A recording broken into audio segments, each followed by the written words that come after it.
வணக்கம். கெட்டி சட்னி சேனலில் இன்றைக்கி கேரளா ஸ்டைலில் கருவேப்பிலை சம்மந்தி எப்படி செய்யலாம் அதுதான் இன்றைக்கி நம்ம பார்க்க போகிறோம். எப்போவுமே நீங்கள் சாதத்துக்கு இந்த குழம்பு காயின்னு சொல்லிட்டு ஒரே மாதிரி சாப்பிட்டு அவங்களுக்கு சாப்பிட்டு போர் அடிச்சிருக்கோம். ஸோ கொஞ்சம் டிஃப்ரெண்ட்டாக ஏதாவது இருக்கா அப்படின்னு கேட்டிங்கன்னா அந்த கருவேப்பிலை சம்மந்தி நீங்கள் ட்ரை பண்ணலாம்.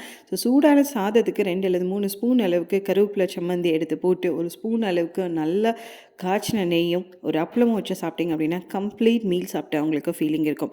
சரி, இந்த கருவேப்பிலை சம்மந்திக்கு என்ன தேவையான பொருள் அப்படின்னு பார்த்தீங்கன்னா 1 கப் அளவுக்கு நல்ல ஃப்ரெஷ்ஷான கருவேப்பிலை, அதே அளவுக்கு துருகுன தேங்காய், 3 அல்லது 4 பச்சை மிளகாய், 1 இன்ச் அளவுக்கு இஞ்சி, புளி கொஞ்சம் ஜாஸ்தியாக எடுத்துக்கோங்க. ஏன்னா இந்த கருவேப்பிலை ஒரு காரத்தன்மை இருக்கும்.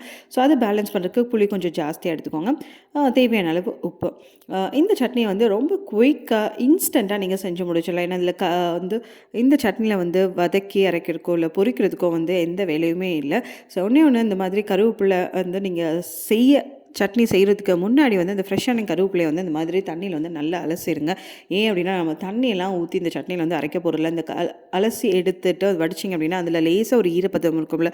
ஸோ அதை வச்சு தான் இந்த சட்னி அரைக்க போகிறோம். ஸோ அதனால் சட்னி செய்கிறதுக்கு முன்னாடி இந்த கருவேப்பிலையை இந்த மாதிரி தண்ணியில் க்ளீன் பண்ணிடுங்க. அது கூடவே நம்ம எடுத்து வச்சுருந்த 3 அல்லது 4 பச்சை மிளகாய், 1 இஞ்சி, ஒரு இன்ச் அளவுக்கு இஞ்சியை தோல் சீவி இந்த மாதிரி கழுவி எடுத்து வச்சுருங்க. அதே மாதிரி புளியும் எல்லாத்தையும் இது பண்ணிவிட்டு ஸோ ஒரு மிக்ஸி ஜார் எடுத்துக்கோங்க. மிக்ஸி ஜாரில் எல்லாத்தையுமே ட்ரான்ஸ்ஃபர் பண்ணிடுங்க. ஸோ கருவேப்பிலையில் ரொம்ப தண்ணி இருக்கக்கூடாது. எந்த அளவுக்கு வடிக்க முடியுமோ அந்தளவுக்கு நல்லா அலசி வடிச்சிடுங்க.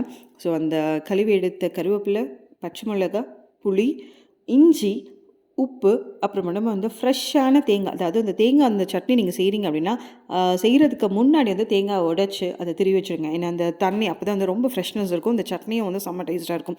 ஸோ இது எல்லாத்தையுமே போட்டுட்டு ஒரு தேவைக்கு உங்களுக்கு தேவைன்னா ஒரு ஸ்பூன் அளவுக்கு தேங்காய் எண்ணெய் ஊற்றிக்கோங்க. செம்ம டேஸ்ட்டாக இருக்கும். ஸோ அதை ஊற்றி கொரன்னு இந்த மாதிரி தண்ணியே ஊற்றாமல் இந்த மாதிரி அரைச்சிடுங்க. இதோடைய பக்குவம் என்னென்னு பார்த்தீங்கன்னா இந்த சட்னியை எடுத்து உருட்டினீங்க அப்படின்னா நல்லா உருண்டையாக இருக்கும். ஸோ இதுதான் கேரளா ஸ்டைல் கருவேப்பிலை சம்மந்தி இப்போது ரெடி ஆகிடுச்சு.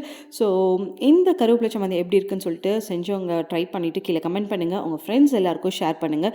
ஃபர்ஸ்ட் டைம் கெட்டி சட்னி சேனலை பார்க்குறீங்க அப்படின்னா சப்ஸ்கிரைப் பண்ணி பக்கத்துக்கு பெல் ஐக்கனை கிளிக் பண்ணுங்கள். அப்போ தான் இதே மாதிரி இன்ட்ரெஸ்டிங்கான சட்னி ரெசிபிஸ் எல்லாம் உங்களுக்கு மிஸ் ஆகாமல் வரும்.